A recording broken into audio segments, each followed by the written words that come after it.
Tears flooded the timeline as MO3's brother broke down, shaking, hurting, and firing off a cold warning straight at Trap Boy Freddy, telling him to stay alert. That pain, that loyalty, and all that unfinished business in Dallas just came storming right back to the surface. Back with MO3. MO3 had all them ass running instead.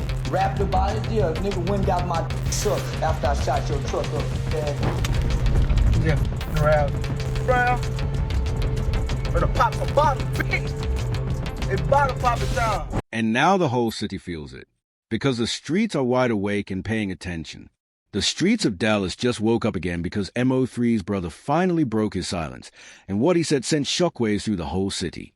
After years of swallowing the pain, he hopped on live with tears slipping down his face, talking straight from the soul about losing his brother and the fake love he's been watching ever since. But what made the internet freeze was when he delivered a direct message to Trap Boy Freddy, the rapper whose name has been tied to that deadly tension surrounding MO3's final days. His words weren't thrown as a threat. They were delivered like a warning. He said, "Watch your back. The streets don't forget. Karma don't miss." And the reason it hit so hard is because you could hear the truth in his voice. There was no clout chase, no attempt to stir drama, no fake tough talk, just raw hurt pouring out on live in real time. He talked about how painful it's been watching people mock MO3's name, cracking jokes, flipping his death into memes like it was just another trending topic. He said, "You'll post my brother for views, but where was that energy when he needed love?" And that line shook fans because it exposed how twisted the industry really is. Nothing but silence when you're alive, but the moment you die, everybody want to act like they cared. And the second he brought up Trap Boy Freddy, the whole live erupted. Because for years, Dallas has been split right down the middle between MO3's side and Freddy's camp. Two heavyweight forces that could have been allies, but instead spiraled into enemies after diss tracks. Dallas rapper was murdered outside of his car on I-35 near the Dallas Zoo. It is a stark example of the city's struggle to control violent crime. Police say the victim, a hip-hop musician named MO3, was approached by the killer on I-35. Both men stopped their vehicles. The victim got out, took off, started running, but was shot several times on the highway. A bystander inside another vehicle was also hit. Police say that person did not suffer life-threatening injuries. Police are still looking for the shooter. The suspect, who was armed with a firearm, began firing several rounds at the victim, striking him. In doing so, the suspect also struck an innocent bystander who was sitting in his vehicle. Street run-ins and non-stop rising tension. MO3's death in 2020 wasn't just another tragedy. It was a climax of a long, brutal rivalry that got way too personal. Freddy has always denied having anything to do with that day, but fans never stopped tying his name to the chaos that exploded before MO3 was killed. MO3's brother made it crystal clear he's not out here chasing revenge. He just wants the truth to finally come to light. But then he said something that sent chills down everybody's spine. He said you might dodge the police, but you can't outrun karma. God don't forget, and neither do the streets, and that line went viral instantly. Within hours, that clip spread across social media, fan pages, and blog sites like wildfire. And what made it land so heavy is that this wasn't some outsider talking. This was blood speaking, MO3's own brother finally saying what fans been whispering since day one. His message wasn't pushing violence. It was pushing accountability, something the streets rarely hear loud and clear. And in a city still traumatized by that gunfire on I-35, all those old memories came rushing back full force. Kill Mode 3. "I'm mad as hell," he said, the pain overflowing. He talked about passing that same highway where everything happened, knowing Trap Boy Freddy was celebrating back then, like losing MO3 was a win. He called Freddy out directly, saying he was cursed from the moment MO3 died, that every blessing would crumble, that his whole career would drown and fade away. And he didn't say it with hate. He said it like someone who already watched prophecy unfold right in front of him. The hurt in his voice made it hit harder than any diss track ever could. But to understand why this moment shook the entire city, you gotta go back to the beginning. MO3 wasn't just another Dallas rapper. He was one of the rawest voices ever come out of the state. His music carried pain, soul, loyalty, and truth in every bar. He talked about dodging death, growing up rough, and staying solid when everyone else switched sides. People connected with him because he didn't rap for attention, he rapped from the heart. But with realness comes enemies. And standing in the center of that storm was another Dallas name, Trap Boy Freddy. Back in the early days, Freddy and MO3 weren't supposed to be rivals. They were both young, hungry, and trying to climb out of the same city with the same dream. But ego, pride, and street politics twisted everything. What started as subliminal shots turned into full-blown diss records, and before long, it wasn't just rap, it was warfare. Dallas slowly became a battleground. And you know, at the beginning, Yellow guy blamed Freddy. Like, you see the look on his face when he asked him, you want to go look at some gangster, you want to hear some gangster music? And he played that diss song, and then Freddy kept on with them diss songs. He kept on, and Yellow probably look over there like, man, shut the fuck up. They was happy at first. I would be happy too. There was a you gotta get this. You got this big gorilla on y'all back. He made it hard for them to move. You know what I'm saying? Like straight up, like. Every time one of them dropped a new track, the city braced itself, waiting on the fallout. Shootings, retaliation, and non-stop chaos began trailing behind their names like shadows. And the saddest part? Everyone saw the tragedy coming before it arrived, even MO3 himself. In interviews, he talked about the fake love, the jealousy, the tension in the city eating people alive. They don't want to see you win if you ain't part of their circle, he warned. And months later, he was gone, gunned down in broad daylight, chased on the highway with cameras catching the aftermath. When MO3 died, the whole game stopped breathing. Fans were broken, the city went silent, and rappers everywhere started preaching peace like they suddenly cared. But behind closed doors, whispers never stopped. People said it wasn't random, it was personal. And even though Trap Boy Freddy has never been charged, his name stayed floating in every conversation like smoke nobody could clear out. That's why when MO3's brother spoke this week, the whole city locked in. This wasn't gossip, this wasn't rumors, this was blood speaking. He said he's not hunting revenge. He just wants the people who mocked his brother's death to stop acting like it's a joke. He called out those who laughed, those who posted jokes instead of prayers, and everybody knew exactly who he meant. That live felt like years of pain exploding all at once, not threats, just wounds spilling out. And the tension in Dallas went right back up. Because even if the case been cold for years, the emotions never cooled down.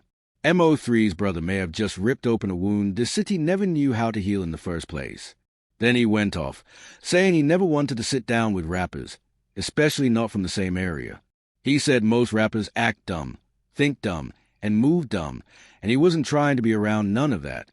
Now let's talk about Trap Boy Freddy's side, because his name got dragged across the internet the moment that live hit the blogs. Freddy's been trying to reinvent himself, stay focused on music, avoid drama, and keep his distance from anything street-related. But once that clip circulated, all eyes locked right back on him. His comments got flooded with "watch your back" and "calm on the way," like a storm cloud forming above his head. Freddy hasn't said much publicly, but folks close to him claim he feels targeted for something he didn't do. He's been telling everyone he had nothing to do with MO3's death and is tired of being blamed for a narrative the streets twisted. But no matter what he says, that shadow still follows him everywhere. Because when you're tied to one of the deadliest beefs in modern hip-hop, the streets don't forget, even when the truth gets lost. The reality is, Freddy and MO3's beef became bigger than two rappers. It turned into a Dallas identity crisis. Fans picked sides, artists picked sides, even DJs had to choose who to spin. And when MO3 was killed, that pain didn't turn into justice, it turned into rage. People didn't want answers from the law, they wanted answers from the streets. And now, years later, those emotions still sit heavy on the city like fog that never lifts. Then MO3's brother came back swinging again, calling out rappers from their own neighborhoods. He said he told Freddy's whole hood to their face how he felt, and none of them said a word back. He said Freddy froze up like a deer in headlights, talking about going in his mouth, but never did a thing. He said Freddy would only try something from behind because face-to-face he wouldn't stand a chance. He even said he'd press charges because Freddy just got out on federal probation. He can't risk any trouble with the law. He said he's already got Freddy's name on paperwork for making threats, calling it in concert, and that one move could send Freddy straight back. That's how real the tension is. Freddy might be quiet, but the energy around him is loud. His recent posts show him moving careful, barely going live, staying off the radar, skipping appearances. Fans even notice how low-key he is being, like he knows the city's watching again. And with MO3's brother telling him to watch his back, Dallas feels like it's standing on thin ice. The peace that people tried to build is shaky. One wrong move and everything cracks. Because in hip-hop, emotional word can spark real-life reactions. Fans are already dissecting every lyric, every post, every silence, waiting for Freddy's next move, if he even makes one. One wrong word could reignite a war the city's been trying to escape for years. And even while some people are begging for peace, the streets don't always listen. Some folks are calling for peace, saying it's time to honor MO3's memory by ending the cycle once and for all. But if history ever taught us anything, it's that peace don't come easy when blood has been spilled and the pain is still sitting fresh beneath the surface. Then MO3's brother snapped, saying he's been outside every week, in the clubs, getting nothing but love, while Trap Boy Freddy can't even walk alone without a pack behind him. He said Freddy been throwing shots online, but in real life he folds up like laundry. He went on a full rant, talking about Freddy posting dresses and clown moves, so he lifted those dresses up and exposed everything hiding underneath. He said he should have slapped Freddy because he's the leader, but he held back, even though he's right on the edge of getting violent. He talked about biting cheekbones, leaving permanent marks, and having these boys feeling insecure walking around with scars. He said these young dudes smoke black and milds and act tough, but can't fight to save their lives. At the end of the day, MO3's death still stings. His brother's words prove that healing hasn't even begun. His message wasn't built on revenge. It was built on truth, loyalty, respect, and protecting his brother's legacy. He said he wants people to stop turning MO3's death into content and start remembering the real man behind the music. But by doing that, he reminded everyone that the streets don't forget, and neither does Blood Family. Trap Boy Freddy's silence might be his way of dodging drama, or if you ask the streets, maybe guilt been sitting heavy on him. But either way, Dallas is watching. Every post, every lyric, every move is being dissected like evidence. The beef that took MO3's life might have gone quiet, but the pain behind it still echoes across the city. And with MO3's brother speaking again, people feel like we're inching closer to the truth about what happened on I-35 that day. MO3's brother said, "They thought they could break us, but all they did was wake something up." And that line hit everybody in the chest. He's not done fighting for his brother's name. He's tired of the disrespect, tired of folks acting like MO3's death was just another headline. He said, this was family. This was real life, not a storyline for clout. And then he turned up even more, threatening to shut down every trap spot Freddy got. He said he'll put police on every one of Freddy's operations, weed houses, trap studios, all of it. He said shooters get arrested too, and one phone call will put the entire block in handcuffs. He even said he knows exactly which FBI agents to call, and if Freddy says his name again, everything from Oak Cliff to the studio is getting shut down. He told Freddy and Yella Beezy to sit down before he cleans up the whole area himself. The video breaks down how all of this has reopened wounds Dallas never healed. It forces people to pick sides again, dragging the city back into a story they've tried to move past for years. Because when hip-hop success mixes with old street beef, somebody always ends up getting hurt. And in this case, the scars never faded. The streets of Dallas will forever remember MO3, the music, the honesty, the fire in his voice. And as long as his brother is out here speaking the truth, people will keep listening. Whether you believe Trap Boy Freddy is innocent or guilty, one thing is undeniable. The energy around this situation is dangerous. Emotions are raw, history is deep, and every word carries weight. So now the question is, does this bring closure, or does it spark the beginning of another storm? Because one warning from a grieving brother just put the whole city back on edge.